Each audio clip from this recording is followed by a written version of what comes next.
꿈꾸는 책방 이경입니다. 오프닝에서 말씀을 드린 것처럼 오늘 여러분께 소개해드리는 책은 책의 그 설명이 참 인상적이에요. 인류에게 있어서 가장 큰 비극은 지나간 역사에서 교훈을 얻지 못하는 데 있다라고 하는 책의 설명도 있습니다.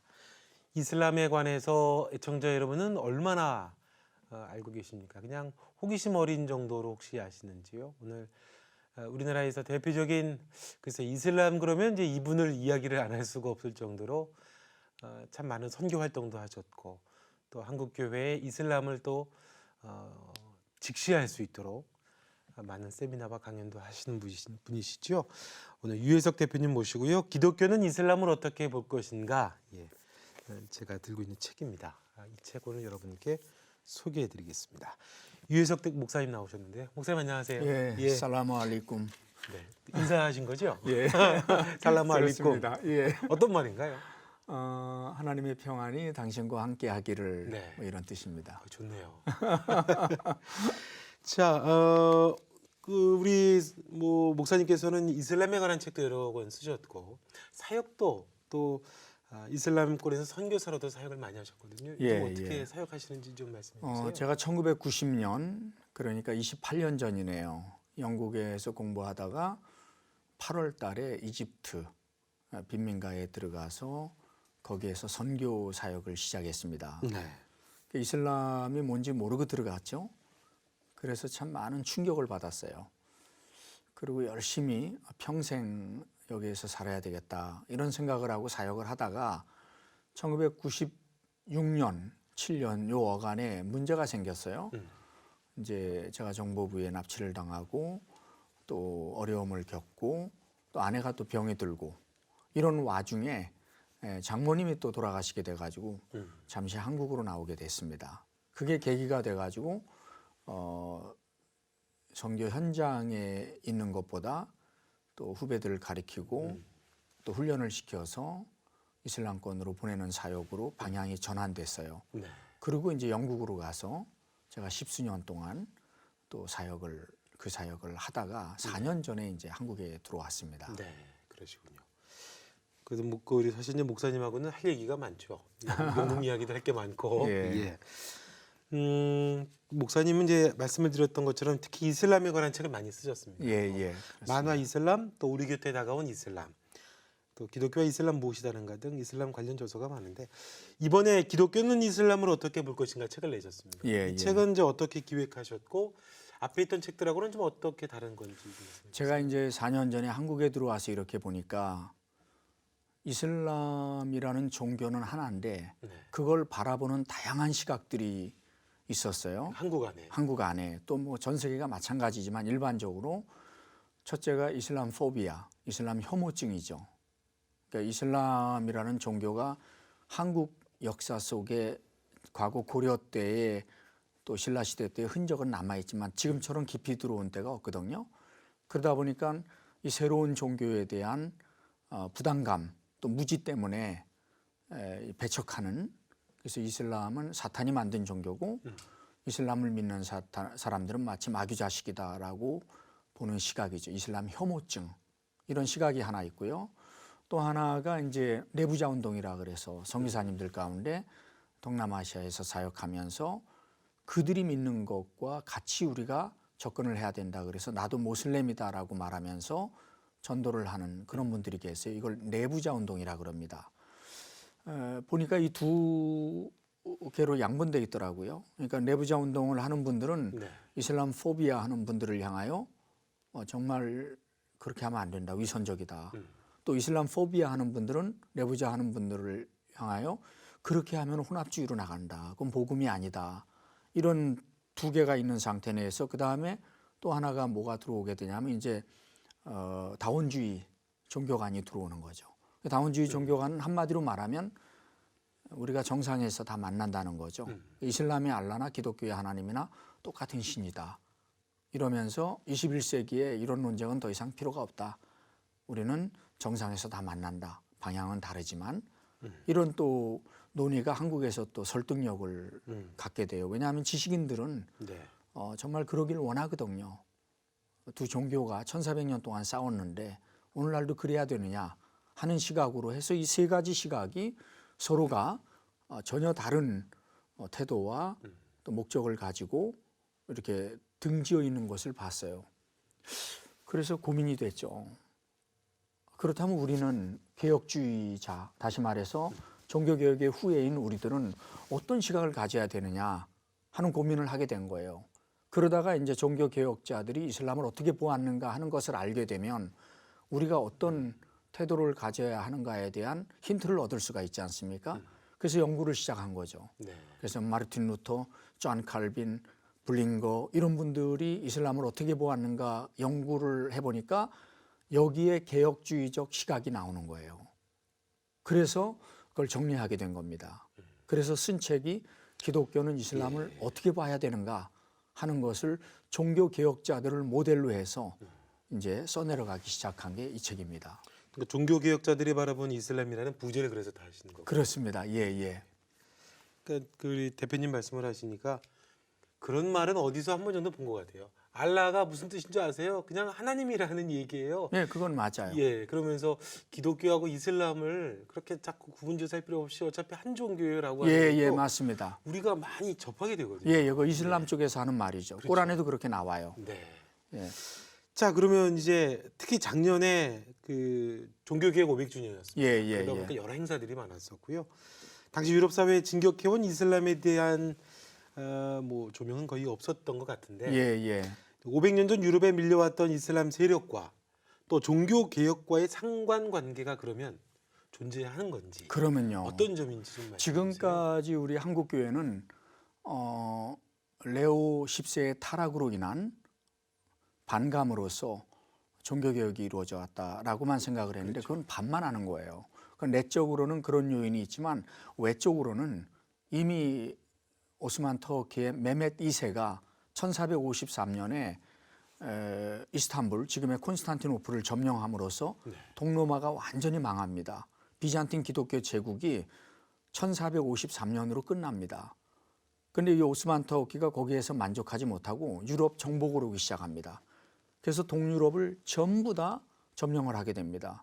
1516년에 루마니아를 점령하고 1517년에 몬테네그로를 점령합니다. 독일 바로 옆까지 온 거죠. 그 다음에 1517년에 비엔나를 정복하러 온다는 소문이 쫙 깔려 있었던 거죠, 당시에. 내적으로는 교황의 오류가 있긴 했지만은 외적으로는 이슬람 군대가 몰려오는 상황이죠. 그리고 비엔나가 정복당하면 이제 유럽은 비엔나가 유럽으로 들어가는 관문이거든요. 거기만 통과하면 전부 평야입니다. 그냥 다 먹히는 거죠. 이런 위기 속에서 우리 기독교가 여기서 끝나는가? 그렇다면 이슬람이라는 종교는 도대체 뭔가? 우리는 어떻게 이슬람을 바라봐야 되는가? 이 연구를 종교개혁자들이 시작한 겁니다. 아주 전투적으로. 마르틴 루터는 이슬람에 대하여 많은 글을 남겼어요. 블링거는 이슬람에 대한 단권 책을 하나 썼습니다. 우리는 그걸 몰랐어요. 왜? 한국에서는 연구한 적이 없어요. 한국엔 이슬람이 없었잖아요. 그렇죠. 필요도 없고요. 연구할 필요가 없죠. 그걸 누가 연구하겠어요. 근데 이제 이슬람 인구가 20만 명이 넘어가고 지금에 와서 또 이슬람이 그때와 마찬가지로 밀려오는 지금 분위기란 말이죠. 이때 와서 다시 한번 이슬람을 생각하게 되는 거죠.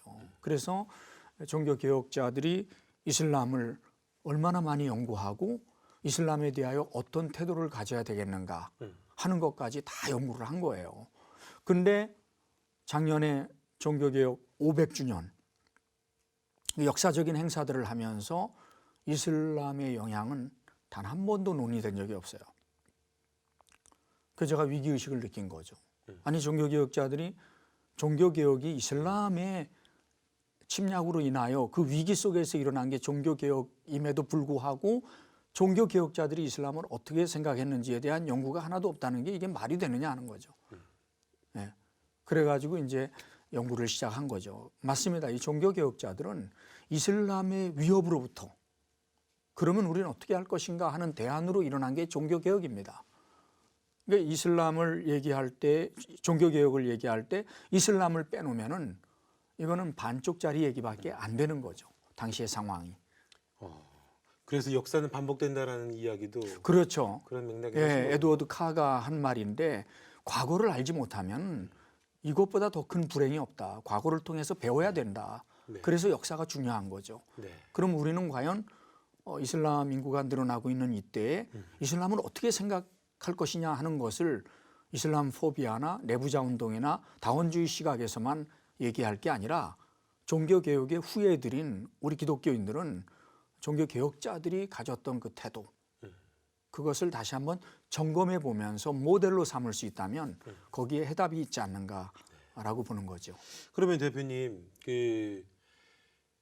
뭐 교회 안에 무신론자들이 이제 청년들 세대 같은 경우에는 이제 종족이라는 얘기하고 위기감을 이야기합니다. 우리 대표님 말씀을 들으면 이슬람이 우리한테 굉장히 위협적인 요소로 굉장히 많이 침투가 돼 있다, 또 될 수 있고 앞으로는 더 그 영향력이 더 커질 수 있다라는 이제 의미이지 않습니까? 그렇죠. 어느 정도인 건가요? 대충 보시면. 한국에 이제 이슬람 인구가 전혀 없었어요. 전혀 없었는데 1956년에 그러니까 터키 2만 4천 명의 군대가 6.25 전쟁에 참전을 하거든요. 터키 이슬람 국가가 왜 한국 전쟁에 참여했을까요? 그 이유는 단순한 한국 사람을 돕기 위해서 온 건 아니고 당시에 이제 유럽에 미국을 중심으로 한 나토 연합군이 만들어지거든요. 러시아가 남하하는 거를 두려워해서 나토 연합군이 만들어지는데 터키는 가입이 안 돼요. 왜냐하면 터키는 유럽이 아니잖아요. 그렇죠. 또 유럽의 터키 영토의 97%가 아시아고 3%만 유럽에 걸러져 있거든요. 포르모즈 해협에. 그러니까 어떻게 보면 또 유럽이라고도 할 수 있고요. 또 전체적으로는 아니지만 그래도 이 사람들은 나토 연합군에 가입을 하는 것이 러시아가 남하하는 데 도움을 주니까 당시 유엔에서 한국전 참전이 통과되자마자 군대를 보내서 국제사회에 공헌을 한 거죠. 그 공헌을 한 효과로서 나토 연합군에 터키가 가입을 하게 되는 겁니다. 그래서 이제 터키 군대가 한국을 왔는데 한국이 전 세계에서 두 번째로 못 사는 나라였거든요. 인도 다음으로. 그러니까 이맘들이 들어오죠. 그래서 앙카라라고 하는 고아원을 만듭니다. 그 다음에 청진학원이라는 고등국민학교를 만들어요. 가난한 아이들이 거기에 가서 고아원 생활을 하고 공부를 하죠. 그 아이들이 영향을 받아서 1952년에 제2대 이맘인 한국에 도착을 했을 때 공식적으로 이슬람 중앙회가 만들어지게 돼요. 그런데 그때의 한국인 이슬람 인구가 208명이었습니다. 그런데 이제 중동 우리가 근로자들이 나갈 때 한 3만 4천 명 되고 그 다음에 이슬람 사원이 한국에 이제 들어서기 시작했죠. 한남동에서부터 시작을 해서. 그래서 2009년에 한국인 모슬렘 통계가 7만 1,000명이에요. 한국인만이죠. 벌써 그것도 10년 전 통계인데요. 많네요. 그러면요, 많죠. 그리고 외국인 모슬렘들이 이제 오기 시작하죠.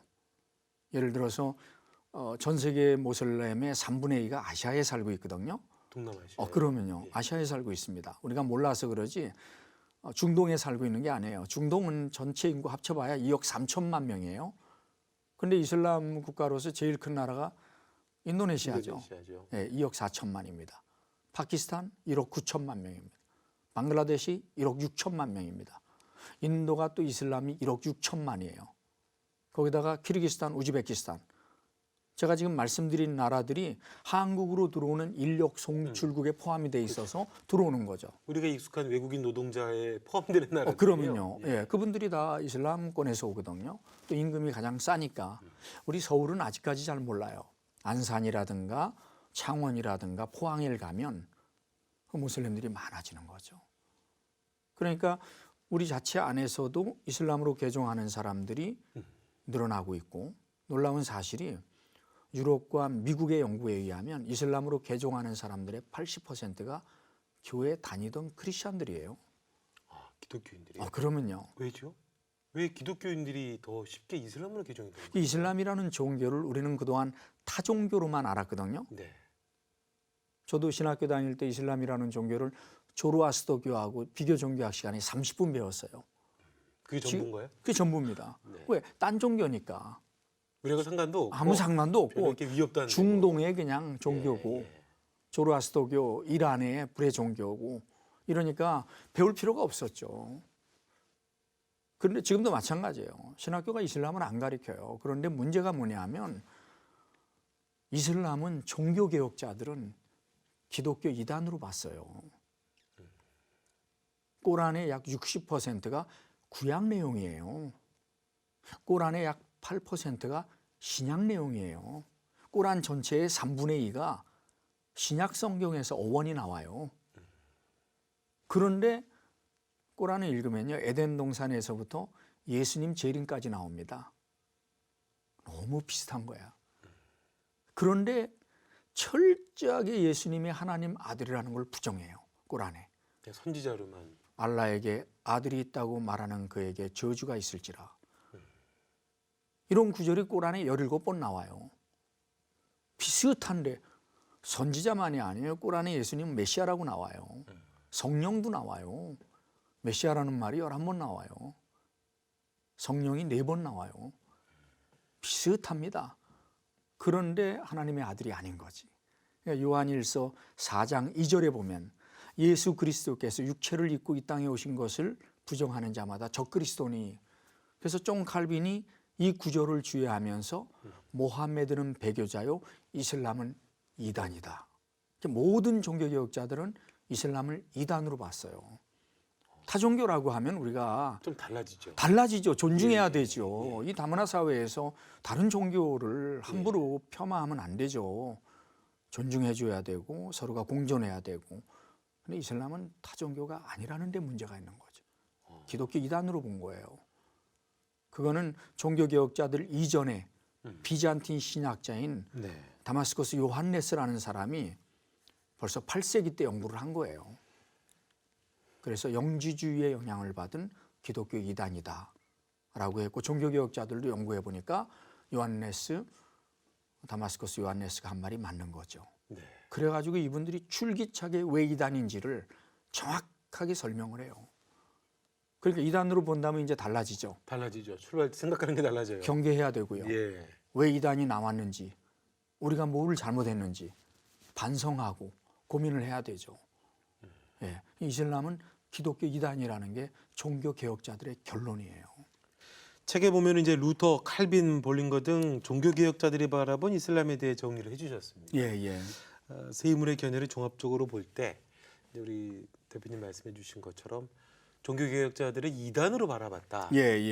그러죠. 보편적으로 말씀해주셨는데 그래도 이제 그 세 분을 중심으로 볼 때 우리가 또 이제 어떤 시각으로 이슬람에 대해서 바라보는 것이 좋은가?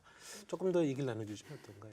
그러니까 500년 전에 이제 종교개혁들이 바라본 시각이 우리 시각이어야 하는가라고 하는 데는 또 학문적 과정이 필요하지만 분명한 것은 그들이 어떻게 연구하고 어떤 시각으로 바라봤는가를 알므로 인하여서 우리는 어떤 시각으로 봤는가에 대한 결정을 해야 되겠죠.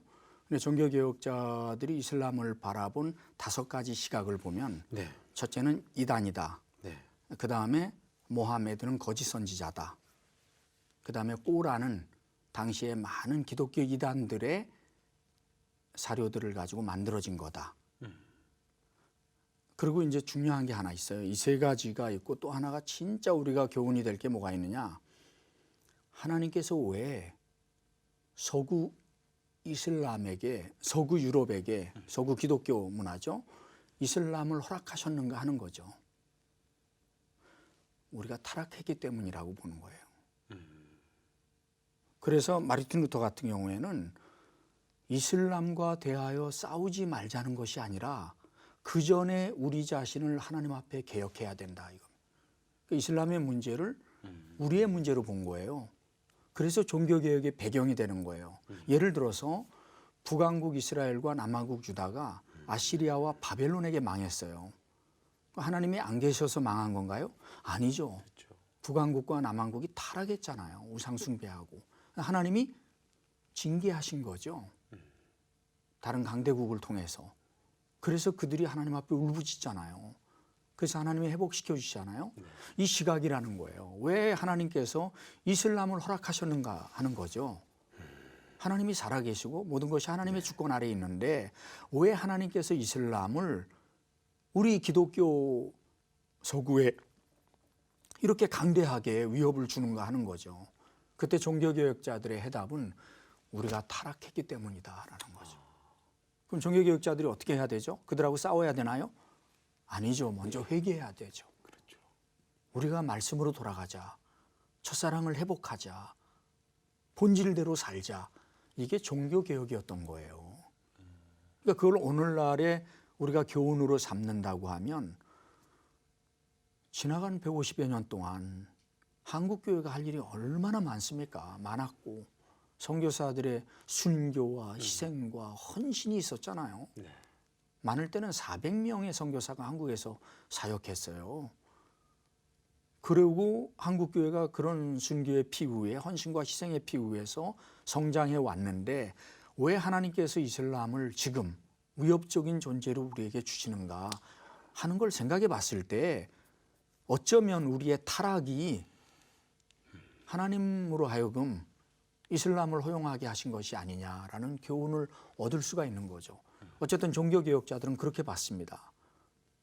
그다음에 이제 마지막으로 종교개혁자들, 특별히 존 칼빈 같은 경우에는 하나님께서 모슬렘들도 구원하실 거라는 확신을 갖고 있었어요. 거기 희망이 있는 거죠. 지금까지 이슬람 역사 속에서 그때까지 뭐 거의 1000년인 동안이죠.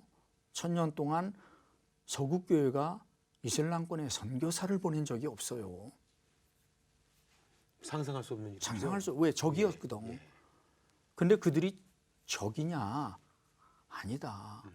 그들도 복음을 들어야 될 하나님의 자녀다. 이렇게 본 거죠. 그걸 종교개혁자들이 열어놓은 거예요. 그래서 하나님께서 그들도 주님 앞에 나올 수 있도록 하나님이 예정하셨다. 이게 좀 칼빈의 견해고. 그렇다고 하면 이슬람 선교에 대한 가능성을 첫 번째로 신학화시킨 사람들이 종교개혁자들이었던 거죠. 그렇군요. 그런 쪽에서 우리가 교훈을 얻을 수가 있지 않나 네. 이렇게 볼 수 있습니다. 그럼 우리 시대도 이렇게 좀 비추어 보게 되면 교회가 타락을 하게 되고 사회 재탄을 받고 기독교 인구가 자꾸 줄게 되고 그 자리는 이슬람이 들어오게 되고 이게 역사가 반복이 될 수 있는 거군요. 우리가 보지 않습니까? 중동이 그랬잖아요. 우리가 믿는 모든 교리가 대부분 다 중동에서 만들어졌습니다. 네. 알렉산드리아, 안디옥 학파 다 거기서 만들어졌어요. 그 지역 전부 이슬람화 됐잖아요. 한국 땅에 들어와서 지금부터 152년 전에 첫 번째 순교한 선교사가 영국에서 왔잖아요. 영국의 이슬람 인구가 수백만이죠. 기독교가 내리막길을 걷는 그 자리에 이슬람은 언제나 상처받고 떠난 사람들을 감싸 안으면서 성장한 종교라고 우리는 분명히 얘기할 수 있죠. 그렇다고 하면 우리 한국이라고 다르지 않죠. 안전할 수가 없죠. 젊은이들이 떠나가고 교회가 내리막길을 걸을 때 이슬람이 그 옆에서 대기하고 있죠. 평화의 종교고 같은 하나님을 섬긴다고 끊임없이 얘기하는데 또 그 사람들은 자본이 또 많고. 자본력도 있지만 이슬람의 매력이 있어요. 그게 마르틴 루터가 했던 말이에요.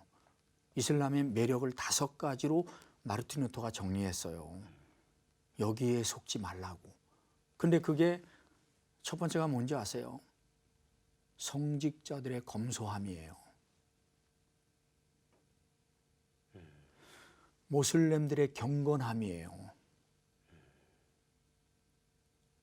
그들이 하는 희생과 남을 위한 봉사, 그들 속에 나타나는 종교적 기적, 저렇게 강대한 종교에 하나님이 함께 하시지 않겠느냐고 하는 생각들. 이게 오늘날 이슬람이 갖고 있는 5가지의 매력을 마르틴 루터가 정리했어요. 지금도 우리가 매력, 그 얘기를 이 들으면 얘기만 벌써 듣고 혹하죠? 예, 이게 종교 빼고 이 얘기만 해주면 야, 참 괜찮네 그런 생각이 들겠어요. 우리가 이슬람을 혐오하고 모르고 비하하니까 그러죠.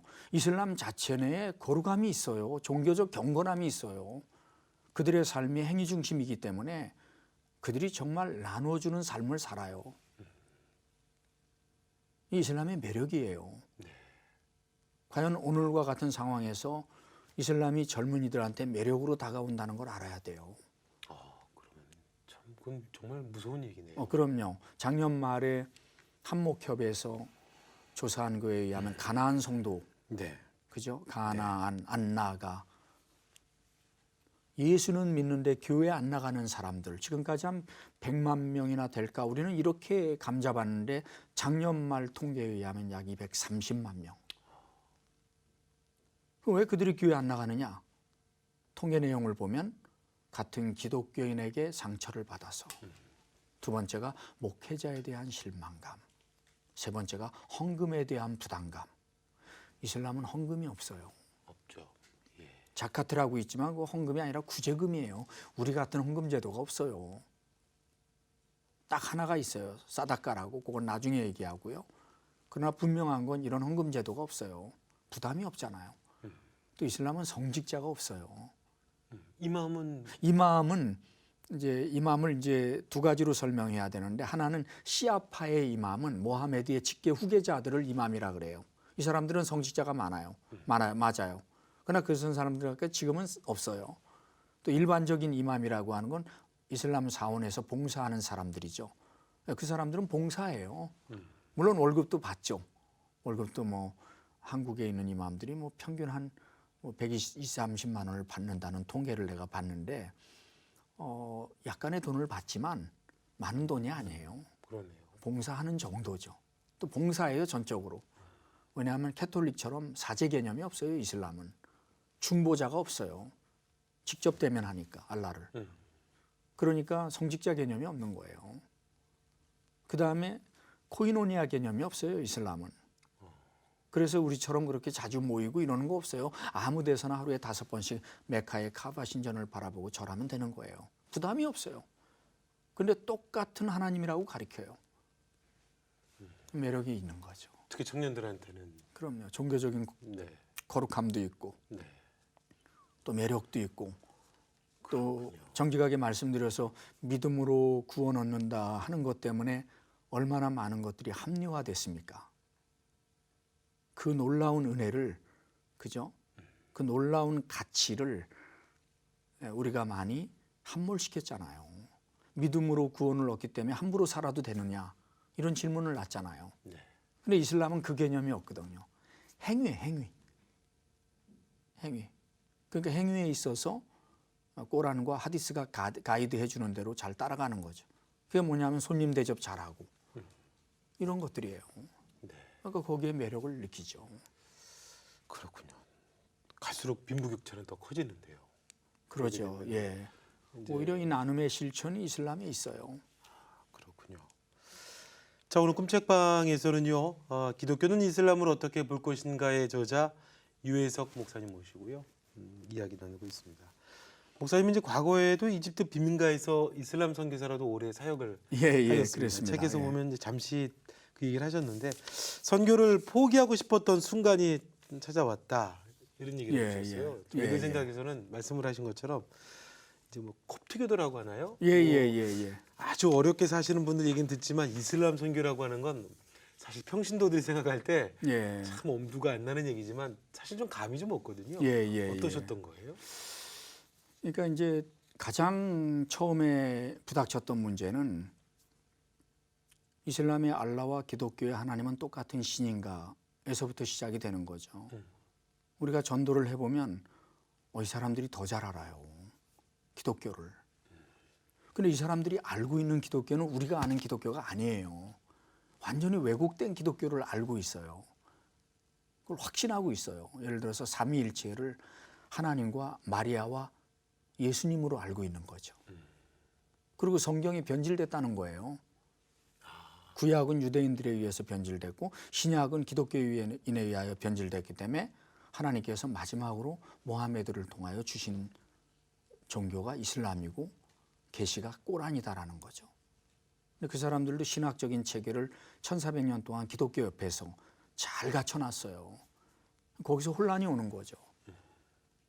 한국 사람들도 마찬가지. 이슬람의 알라와 기독교의 하나님이 똑같은 신인가? 기독교인한테 물어봤는데 작년 통계입니다. 34%가 똑같다 그랬어요. 거기서부터 저도 몰랐죠. 이슬람을 공부한 적이 없으니까. 그러니까 이제 무지에서 오는 절벽이죠, 절벽. 대화가 안 되는 거예요. 이 사람들은 기독교라고 말을 하는데 내가 아는 기독교가 아니에요. 저쪽도 무지하고 나도 무지예요. 대화의 통로가 없는 거야. 여기서 절망하는 거죠. 그래서 제가 꼬란을 연구하기 시작했어요. 이맘하고. 이맘하고요? 예. 이맘한테 배워야죠. 그쪽에서 어떻게 가르쳐 주나요? 그러면요. 저희 바로 옆방에 빈민가에 판자 하나 사이 두고 이맘이 살고 있었는데 이집트에서요? 이집트 이맘이 알 아자르 대학이라고 세계 최고의 이슬람 명문 대학이 있어요. 학생 수가 12만 명입니다. 그래서 사우디아라비아는 이슬람의 성지 메카가 있기 때문에 중심이 되지만 신학의 중심은 이집트입니다. 카이로의 알 아자르 대학, 꼬란을 다 암송하는 사람만 들어가는 이 알 아자르 대학 신학과를 차석으로 졸업한 이맘이 판자 하나 사이에 두고 살았던 거죠. 그래서 그 사람하고 약속을 한 거예요. 당신은 나에게 매일 1시간 이상 꼬란을 가르쳐 줘라. 나는 성경을 읽을 테니까 내 발음을 좀 고쳐줘라. 그래서 2시간씩 매일 저녁마다 3년 동안을 저는 꼬란을 공부한 거예요. 그 사람은 성경을 들었고 이러면서 이슬람이 뭔지를 알게 된 거죠. 배우게 된 거죠. 이슬람의 알라와 기독교의 하나님은 이름은 똑같아요. 알라라는 말은 하나님이라는 말이에요. 만일에 그렇지 않다고 하면 문제가 발생해요. 왜? 중동에 사는 모든 기독교인들도 하나님을 알라라 그래요. 그런데 인터넷에 유해석 이름을 치시면 저만 나오지 않아요. 광주에 있는 헤어 디자이너 그분 이름이 유해석이에요. 네. 이름은 똑같지만 우리가 똑같은 사람입니까? 다른 사람. 아니죠. 이름은 똑같지만 다른 신이죠. 다른 신. 간단하게 얘기하면 그거예요. 이슬람의 알라는 절대 내주하시는 하나님이 아니에요. 인두얼링 갓. 너희는 너희 몸이 하나님의 성전인 것과 성령이 너희 안에 계심을 알지 못하느냐. 우리 기독교의 하나님은 내주하시는 하나님이에요. 이슬람의 알라는 내주하지 않아요. 일반적인 신이에요. 또 이슬람의 알라는 삼위일체를 부인해요. 이슬람의 알라는 예수 그리스도를 이 땅에 보내주신 하나님이 아니에요. 이슬람의 알라는 폭력적이에요. 기독교의 하나님은 사랑의 하나님이에요. 이런 면에 있어서 본질적으로 5가지가 차이가 나요. 이슬람의 알라는 사랑의 하나님이 아니에요. 그런데 사랑의 종교, 평화의 종교라고 이렇게 이야기하잖아요. 그거는 평화를 어떻게 이해하는 게 달라요. 우리가 말하는 지금 평화는 뭐냐면 사전에 찾아보면 전쟁이 없는 평온한 상태예요. 우리는 그렇게 이해하는데 이슬람에서 생각하는 평화는 그게 아니에요. 이슬람의 세계관에는 머리가 2개로 나눠져요. 하나는 평화의 집이에요. 따르살렘. 또 하나는 따르발 하릅 전쟁의 집이에요. 이 평화의 집에 누가 사느냐? 이슬람을 믿는 사람은 평화의 집에 살아요. 이슬람을 안 믿는 사람은 전쟁의 대상이에요. 그러니까 이 사람들이 이슬람은 평화의 종교라고 하는 말은 내가 이슬람을 믿기 때문에 평화의 집에 산다는 말이지 우리하고 생각하는 의미가 전혀 달라요. 그러니까 이 사람들은 이슬람이 평화의 종교라고 끝까지 얘기해요.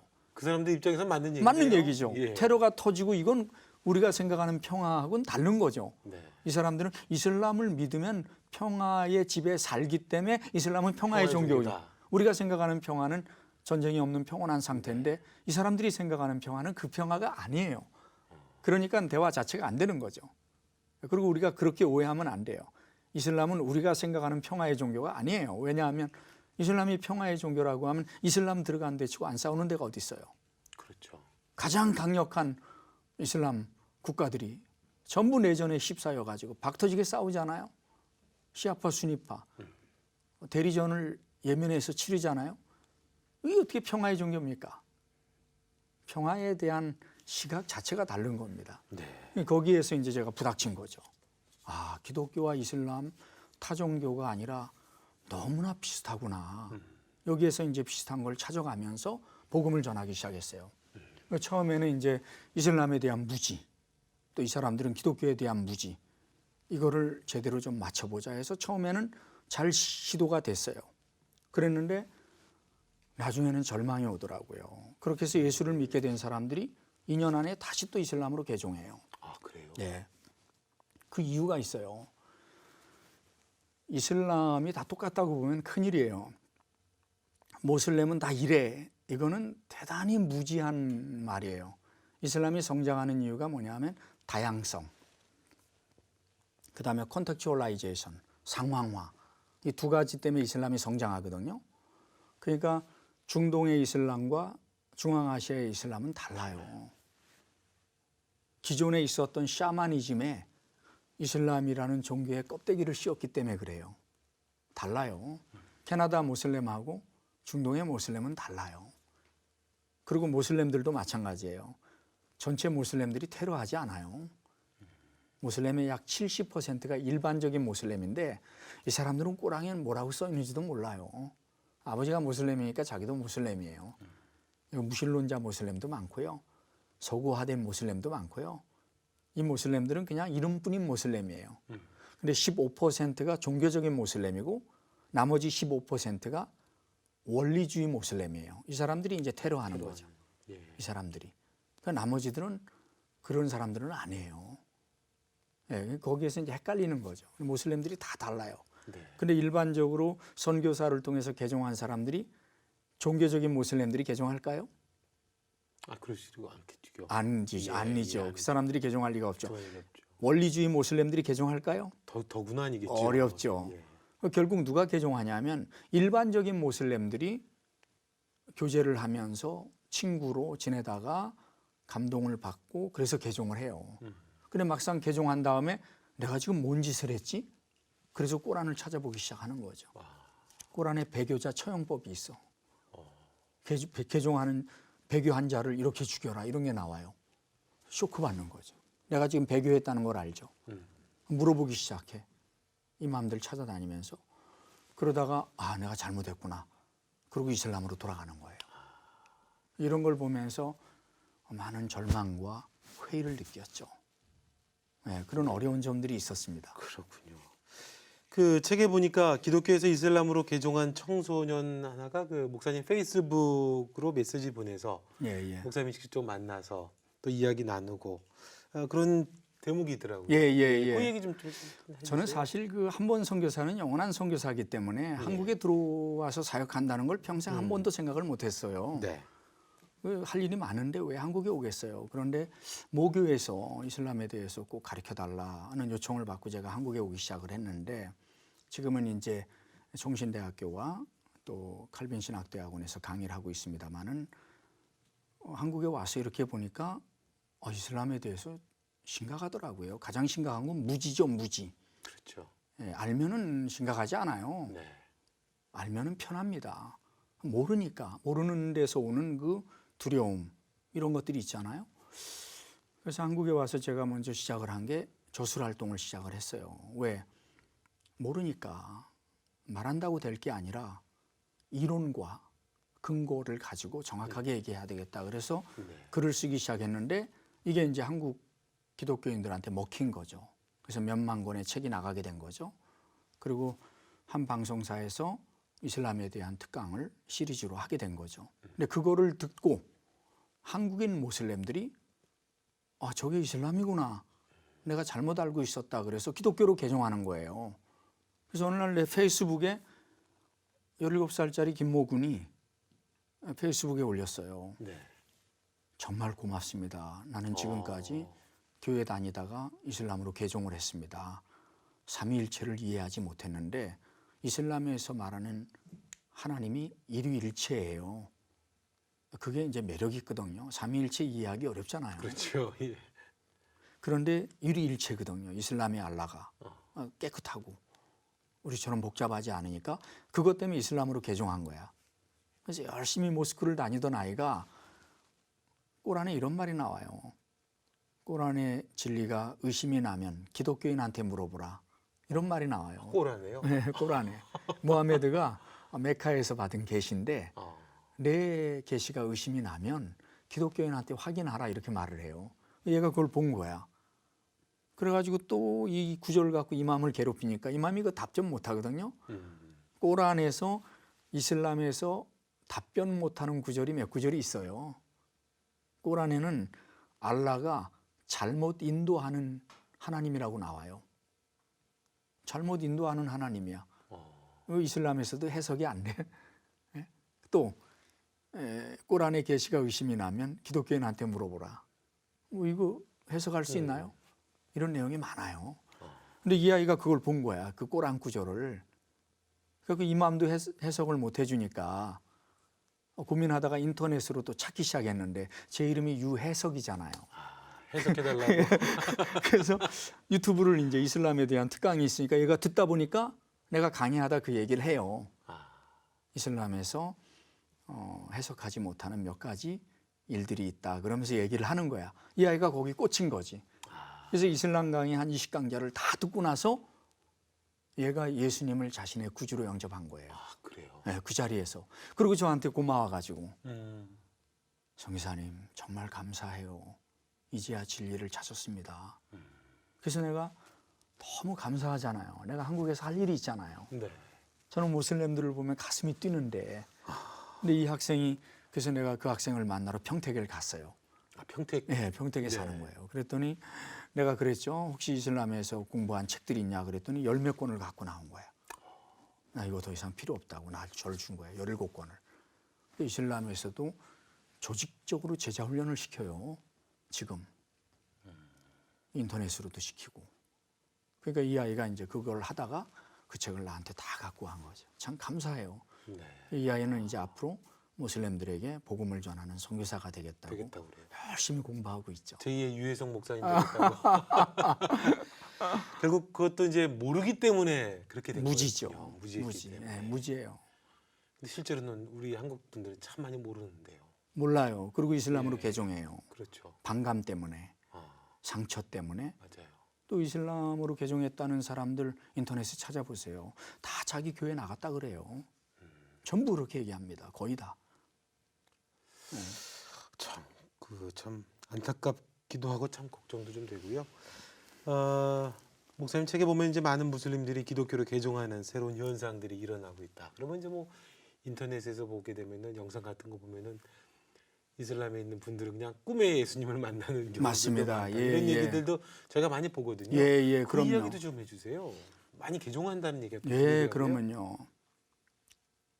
데이빗 게리슨이라고 하는 교회 사학자가 있는데 이분이 2000년부터 2016년까지 연구를 한 거예요. 조직적으로 팀을 만들어서 전 세계적으로 약 몇 명 정도가 기독교로 개종했는지 정확한 통계를 가지고 조사를 한 거예요. 네. 근데 2000년부터 2016년까지 통계로 잡힌 사람이 약 800만 명이 기독교로 개종한 거예요. 이슬람에서요? 이슬람에서. 기가 막히죠? 우리가 왜 종교개혁자들의 말에 귀를 기울여야 하냐면 그 사람들이 성견지명이 있었던 거죠. 모슬렘들이 돌아올 것을 하나님이 예정하셨다. 왜냐하면 모슬렘들이 하나님의 피조물이거든요. 그렇죠. 그들이 예수가 그리스도라는 복음을 듣지 못했기 때문에 안타까운 거지 그들도 하나님의 피조물이라고요. 근데 1400년 역사 속에서 제가 이제 개종의 역사를 연구해서 이 책에 넣었는데 네. 이렇게 많이 집단 개종이 일어나는 게 처음이에요. 예를 들어서 알제리에서 10만 명의 모슬렘이 기독교로 개종했어요. 제가 한 말이 아니고 프랑스 국영방송에서 다큐멘터리로 뉴스 때 보여준 거예요. 알제리에서. 알제리가 어떤 나라인데요? 그렇죠. 이슬람 구국전선이 장악하고 있는 나라거든요. 이슬람 원리주의자들이 장악하고 있던 그 나라에서 기독교로 개종하는 역사가 일어나는 거죠. 그런데 이게 한 지역에서만이 아니라 전 세계 중동에서 필리핀 남부 민다나오까지 이슬람권에서 일어나는 일들이에요. 저도 그런 분들하고 사역하고 있고 또 그렇게 개종한 사람들을 수도 없이 만나봤죠. 그래서 미국의 플러 신학교가 연구를 한 거예요. 어떻게 모슬렘들이 기독교로 이렇게 돌아올 수 있느냐. 그런가요? 그래서 모슬렘들 700명을 10년 동안 조사를 한 거죠. 그게 이제 10년 동안 조사를 한 게 설득력이 있는 거예요. 아까도 제가 말씀드렸죠. 어설프게 개종한 사람들은 다시 돌아간다고. 근데 10년 동안을 연구했으니까 신빙성이 있는 거죠. 계속 10년 전부터 당신이 기독교인입니까? 개종했습니다. 그리고 10년 후에도 나도 개종한 지 10년 됐습니다. 이런 사람만 인터뷰를 한 거예요. 700명을 인터뷰했는데 그 원인이 뭐냐? 첫째, 기독교인과 선교사들의 헌신적인 삶의 감동을 받아서 여기 이제 복음이 서야 될 자리가 있는 거죠. 여기 우리가 할 일이 있는 거죠. 이 사람들이 저도 이제 이집트에서 사역할 때 보면 제가 바깥에 나가면 모슬렘들이 제 아내한테 질문을 하는 거죠. 몰려와가지고 네 남편은 안 때리냐?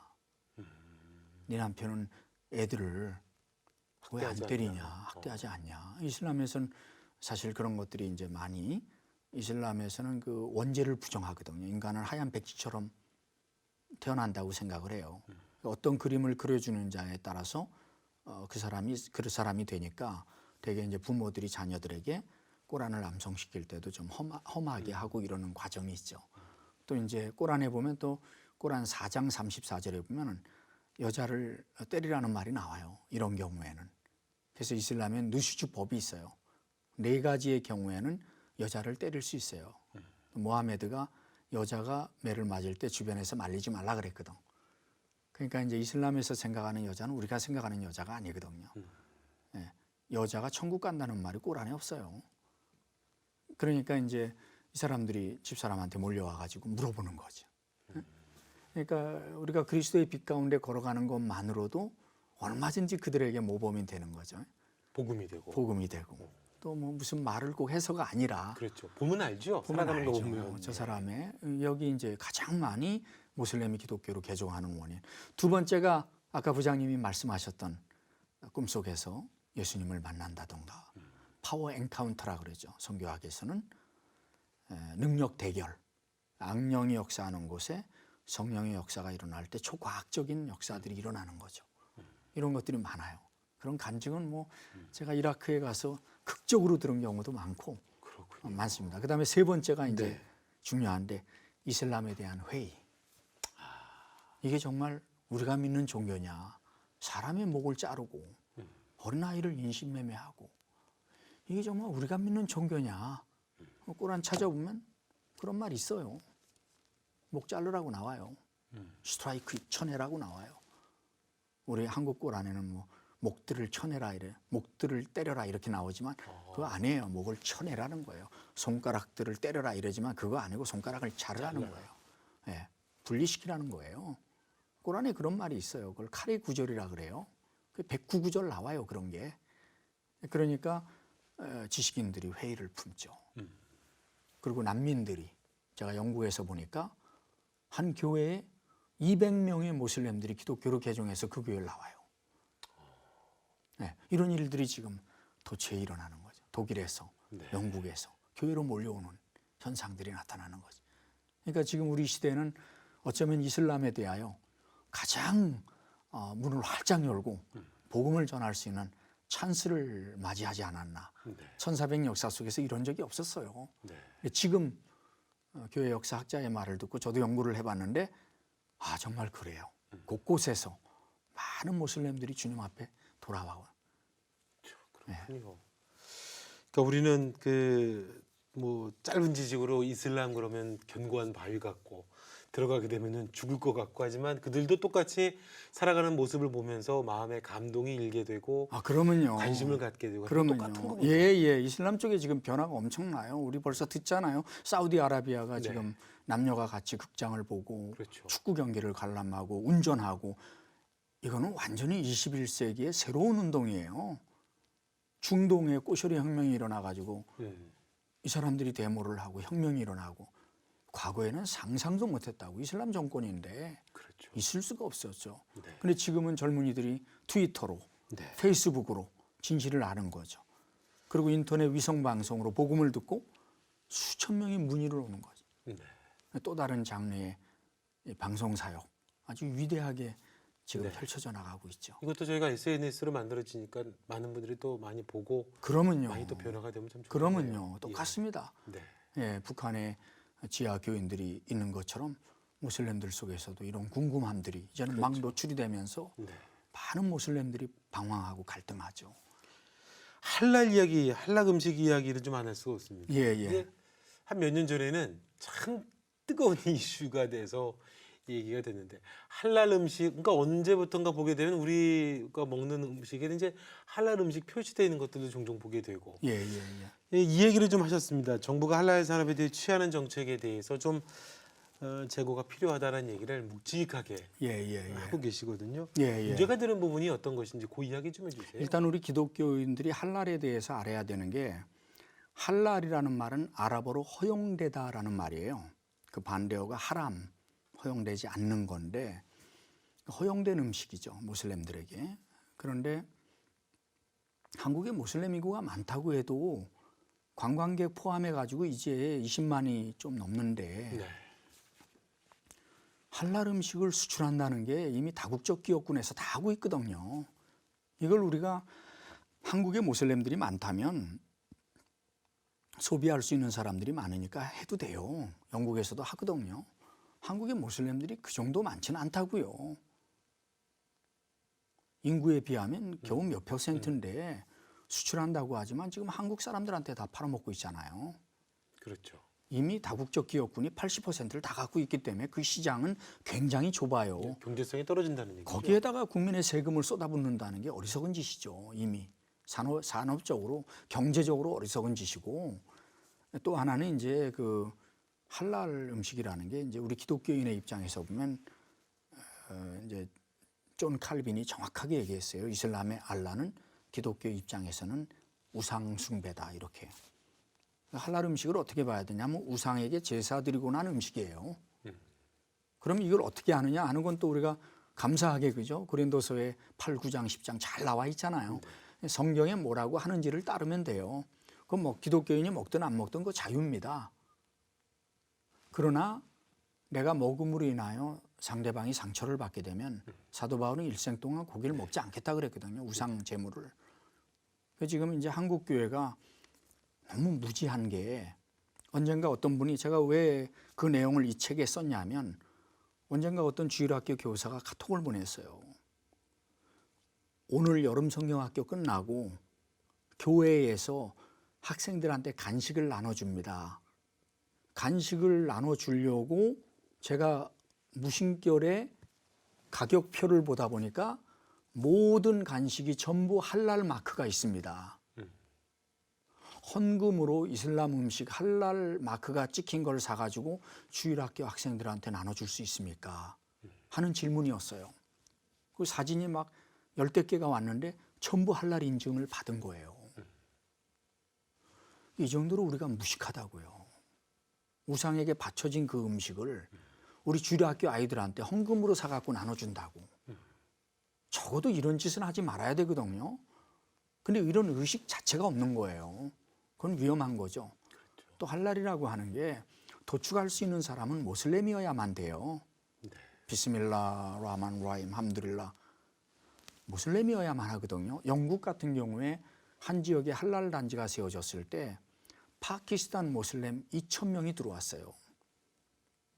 그러니까 할랄 단지가 세워진다고 해서 산업이 일어나고 그 다음에 고용이 창출된다고 자꾸 생각하는 건 어리석은 생각이에요. 그거 모슬렘들이 하는 거예요. 모슬렘 이야기인 거죠? 모슬렘이죠. 모슬렘이 아닌 사람이 어떻게 할랄을 해요? 그렇죠. 모슬렘만 하는 거죠. 모슬렘 인구가 들어와야 되는 거고. 들어와야 되는 거죠. 자연이 그걸 기반으로 살아오고 값싼 인구, 값싼 노동력이니까. 또 자본도 있을 거고. 그러니까 모슬렘들이 들어오고 정부는 그걸 허락하게 되는 거죠. 네. 이런 것들은 위험하죠. 또 하나가 이제 아까 헌금 얘기를 조금 했는데, 이슬람에는 자카트라고 하는 구제금이 있어요. 다른 사람들을 도와줄 때 써요. 실질적으로. 밥 사주고, 라마단 끝나고 배고플 때 밥 사주고. 그러니까 막 공짜로 다 먹는 거지. 복지가 잘 돼 있어요. 굶는 사람 없어요. 그 기간에. 예. 그 돈을 주니까. 같이 먹으니까. 구제금이죠. 근데 이슬람에 우리 헌금과 굳이 말하면 비슷한 게 하나가 있어요. 사다까라고 하는 게 있어요. 이건 뭐냐면은 우리로 말하면 뭐라 그럴까요? 기부금이에요. 기부금. 모스크에 기부하는 거죠. 뭐 구제연금 같이. 구제연금은 자카트가 있고, 그건 이슬람 사원을 유지하는데, 혹은 또 이슬람을 전파할 때 마음껏 써라라고 이런 기부금을 내요. 그리고 할랄 음식에서 나오는 수익금이 이 기부금으로 들어가는데, 문제는 이 기부금을 어디에다 써라라고 하는 것에 대하여 꼬란에 정확하게 기록이 돼 있어요. 예. 8가지가 기록돼 있어요. 이 기부금, 사다까를 쓸 용도가. 근데 그 가운데 하나가 지하드예요. 그러니까 뭐 우리나라에서 그런 일이 벌어진 건 아니지만, 실질적으로 이제 호주라든가 캐나다의 언론에서 나오는 걸 보면 할랄 음식으로 인한 수익금의 일부가 그쪽으로 들어갔다, 테러리스트들에게 들어갔다고 하는 근거가 있다라고 해서 이제 방송을 하고 이런 경우가 있거든요. 그러니까 우리가 육성한 할랄 음식으로 인하여 받은 수익금이 이제 그런 용도로 써질 수 있다고 하는 것을 꼬란이 써 있으니까 그런 것들은 위험하잖아요. 그렇죠. 그러지 않아도 세계가 테러 때문에 몸살을 앓고 있는데 그 돈이 그렇게 쓰질 수 있다는 게 합법적으로 꼬란에 기록되어 있다는 게 위험한 거죠. 그러니까 첫째는 할랄 음식이라는 게 기독교인한테 무엇을 말하는지를 알아야 돼요. 우리가 할랄 음식 먹지 말라는 거 아니에요. 예를 들어서 중동에 가면은 할랄 음식 안 먹고 살 수 있습니까? 그렇죠. 말도 안 되죠. 네. 모든 음식을 우리가 먹을 수 있죠. 우상은 아무것도 아니거든요. 그러니까 우리가 주를 위하여 먹는 일에는 그러나 분별은 해야 되죠. 그렇죠. 교회 헌금을 가지고 그걸 사갖고 나눠준다. 무식이 하늘을 찌르는 거죠, 지금. 네. 자, 오늘 글쎄 이슬람 얘기 우리 유혜성 목사님하고 이야기 나누면 사실은 할 얘기가 굉장히 많아요. 목사님. 예전에 목사님하고도 할랄 때문에 특집 좌담이 할 때도 참 이야기가 정말 할 얘기가 많은데 저에게 주어진 시간이 제한이 되어 있는 게 좀 아쉽네요. 책을 좀 보여드리면 이 책입니다. 기독교는 이슬람을 어떻게 볼 것인가. 요즘은 그렇다고 그럽니다. 우리 아이들이 학교를 가면 교회 다니는 사람 손들어봐 그러면 한두 명 정말 들까 말까 하다고 그럽니다. 어쩌면 우리 아이들은 우리 청년의 때 또 우리 같은 나이 때 살 때 이슬람을 더 익숙하게 여기고 살 수 있는 그런 시대를 살 수가 있습니다. 사실은 이 얘기하다 보면 또 인구 얘기도 좀 해야 되는데 좀 알아야 될 것 같습니다. 저희도 알아야 되고 저도 사실은 참 충격적으로 들은 얘기는 이슬람은 다른 종교다라는 생각을 하게 되면 뭔가 좀 이렇게 책임을 좀 이렇게 밀고 싶어지는데 이게 이단이라고 그러면 이건 좀 다른 얘기가 되는 것 같습니다. 좋은 책 한 권 여러분께 소개해드렸는데요. 기독교는 이슬람을 어떻게 볼 것인가? 종교 개혁자들이 바라본 이슬람에 관한 부제를 담은 책입니다. 목사님 끝으로 이제 이 책 내셨는데요. 책 읽으시는 분들이 책을 내시면서 어떤 소망이 있으셨을 거 아니겠습니까? 책 읽으시는 분들에게 바라는 것 무엇이었는지 짤막하게 말씀해 주시고 말씀하셨으면 좋겠습니다. 아까 조금 말씀을 하셨습니다마는 앞으로 다가오는 세대, 다시 말해서 지금의 어린 아이들이 살아가는 세대는 수백만 명의 모슬렘들도 함께 살아가는 시대를 살아가게 됩니다. 2012년에 이명박 전 대통령 당시에 만들어진 제2차 외국인 정착계획에 의하면 2030년이 되면 한국의 외국인 인구가 500만 명이 넘습니다. 저출산, 고령화, 노동력의 부족으로 인하여 외국인이 들어올 수밖에 없고 값싼 임금을 주는 이슬람 국가에서 많이 들어옵니다. 이건 제가 유럽에서 20년 동안 본 겁니다.